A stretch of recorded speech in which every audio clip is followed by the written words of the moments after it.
And speaking of what we do appreciate, we also appreciate the time of Brian Fallon, press secretary for Hillary Clinton, as you can see, joining us now in Farmville, Virginia, again, site of tonight's debate. Again, yeah, Brian, very much appreciate the time today. We just heard Chip's piece there with regard to perhaps what tonight's debate might or might not mean in the big picture. So what sort of import does the campaign place on what takes place there tonight? Well, thanks, Josh, for having me. I think that tonight is going to be very unusual for a vice presidential debate. Usually, when voters tune into a vice presidential debate, they're trying to judge the decision that the person at the top of the ticket has made about whether the running mate is someone who has the experience and the ability to step in and be one heartbeat away from the presidency. In this case, I think that all the questions about temperament and fitness to serve are at the top of the ticket with Donald Trump, and he's coming off of what many have called one of the worst weeks in presidential campaign history last week. And so I think that Mike Pence is going to have a very tall task tonight in terms of trying to right the ship for the Trump campaign. No matter what he says, no matter how good he sounds tonight, he's not going to be able to resolve those concerns that people have about the person at the top of the ticket, Donald Trump. So then how has the senator been preparing, and what is he going to look to do tonight? Well, he's been, just as Hillary Clinton did, he's taking debate prep seriously. I think that the Trump campaign tried to make a virtue out of showing up unprepared at the first debate, and you saw how that went over in terms of Donald Trump's performance. So he's been doing prep. He's very comfortable here in Virginia. He's got a little bit of a home field advantage being here in his home state, where he had a very successful track record of bringing people together, whether it was as a member of the city council in Richmond, a mayor of that city, lieutenant governor, and now senator. He's never lost an election, and that's because he wins people over with his ability to bring people together. That's what he wants to do as vice president. That's what the Clinton-Kaine administration would seek to do. So I think he's going to talk about their affirmative plans, their positive agenda for how to rebuild an economy that works for everybody, not just those at the top, and also on national security, what we would do to keep the American people safe. Politico reports that as governor in 2009, Tim Kaine intervened on behalf of Sallie Mae, student loan giant, looking to keep jobs in Virginia, but did so as President Obama referred to such lenders as a big racket, their words. Is this specific part of his record then a liability, specifically as it relates to the bigger concerns about student debt?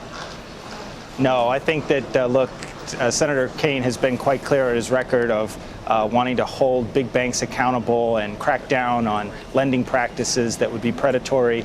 He's a strong supporter of ensuring that we don't roll back Dodd-Frank, for instance. And in this campaign, I think the Clinton-Kaine administration is making clear that if elected, a Clinton-Kaine administration would do a lot to help students take back the power in terms of their student loan situation. For people that have already graduated college, they want to give those young people an opportunity to refinance those loans, something that you're able to do with a mortgage, but you can't do with a student loan. And for those that are seeking to enroll in college, they want to make tuition free for families up to $125,000 in income. So I think we've got a robust set of proposals that I think he's going to make the pitch for tonight.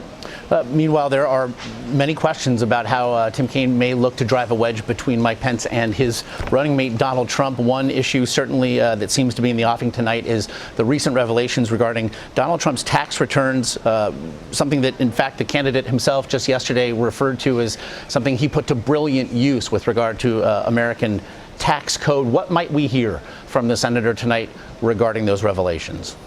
Well, that's exactly right. That's a perfect example of the tough situation that I think Mike Pence is going to be in tonight. He's essentially going to be on that debate stage, and he's going to be asked to answer and defend all of these controversial stances and statements that have been made by his running mate, Donald Trump. And I think in the campaign up till now, he's actually kept his distance at times and has not always been so quick to defend Donald Trump fully. I think that, as you just was talking about with Major and Nancy in the last segment, Mike Pence is somebody who has national ambitions beyond this campaign. If the Clinton-Kaine ticket wins this November, Mike Pence is somebody that intends to still be relevant on the national scene. So I think it'll be interesting to see how he answers, for instance, for Donald Trump's embrace of a rigged tax system that lets somebody like him potentially get away scot-free and not pay any federal taxes for up to 18 years, according to the New York Times report. You know, does he think that that is a sign of Trump's genius, quote unquote? Does he think that that makes him smart? I think that he'll be hard-pressed to tell working class people that pay their taxes every year and contribute to law enforcement and military and public schools that while they're paying their tax bills, Donald Trump is smart for avoiding his. You mentioned that segment with Major and Nancy. Then I'll ask you what I asked Nancy, since I did ask her how the campaign felt about it. We look at the new numbers from the new CBS poll release, specifically as it regards the battleground states.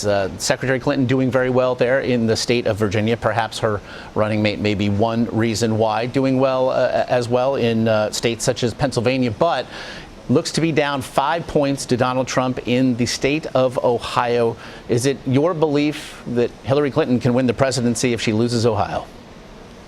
Well, it is true, Josh, that we have multiple paths to 270 electoral votes. And so we are campaigning hard in a bunch of states, any number of which could combine to get us to the threshold to win this election.